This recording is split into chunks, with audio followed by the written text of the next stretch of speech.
रदीतु बिल्लाहि रब्बन व बिल इस्लामि दीनन व बि मुहम्मदिन नबिय्यन व रसूलन। अस्सलातु वस्सलामु अलैका या रसूलल्लाह व अला आलिका व अस्हाबिका या हबीबल्लाह। अस्सलातु वस्सलामु अलैका या नबियल्लाह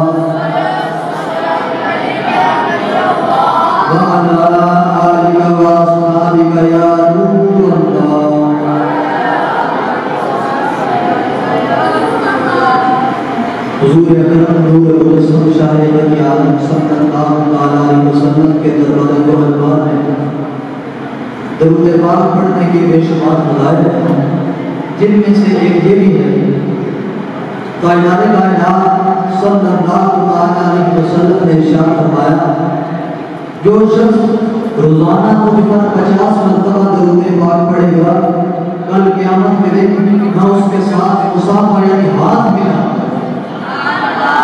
सल्लु अलैहि।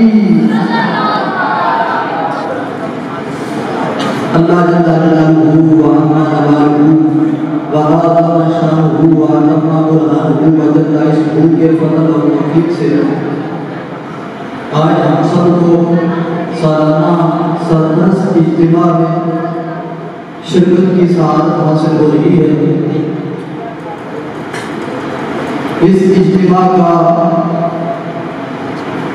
इनेकार बाइस नज़ूल रहमत हो सकता है अगर हम यहाँ पर अपना बैठना नेकियों में तब्दील करवाने के लिए अच्छी अच्छी नीयतें करें। अच्छी नीयत कीजिए कि आखिर तक इज्तिमा में शिरकत करूँगा। जब सरकार दो आलम सल्लल्लाहु अलैहि वसल्लम का इसमें ख्याली आएगा तो दुरूद पाक पढ़ूंगा। बिला ताखीर कलाम मजीद से आगाज़ करते हुए कुरान मजीद बुरहान रशीद से चंद आयात तिलावत करने के लिए दावत दे रहा हूँ। मोहम्मद हसीब रफीक अत्तारी साहिब को कि वो आए और कुरान पाक से चंद आयात तिलावत करके सवाब हासिल करें।